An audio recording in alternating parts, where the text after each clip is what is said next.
بعض موقعوں پہ خاموشی اختیار کرنے میں آپ کی بھلائی ہے، وجہ بھی بتاؤں گا کیوں، لیکن پہلے ان موقعوں کو دیکھ لیں۔ سب سے پہلے جب آپ کے پاس دلائل نہ ہوں، خاموش رہیں۔ جب کسی بات پہ آپ کی اپنی تحقیق نہ ہو، خاموش رہیں۔ جب سننے اور سیکھنے کا وقت ہو، خاموش رہیں۔ جب کوئی گناہ کی بات کو لے کے مذاق سے بات کرے، مذاق اڑائے، خاموش رہیں۔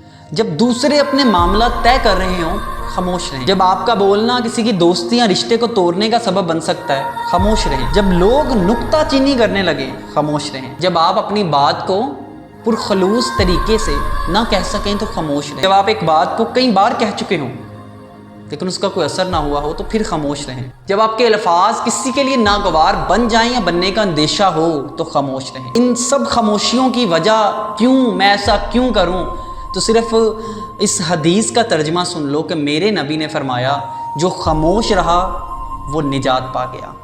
مفہوم ہے، نجات کے لیے کچھ جگہوں پر خاموش رہنا بہتر ہے۔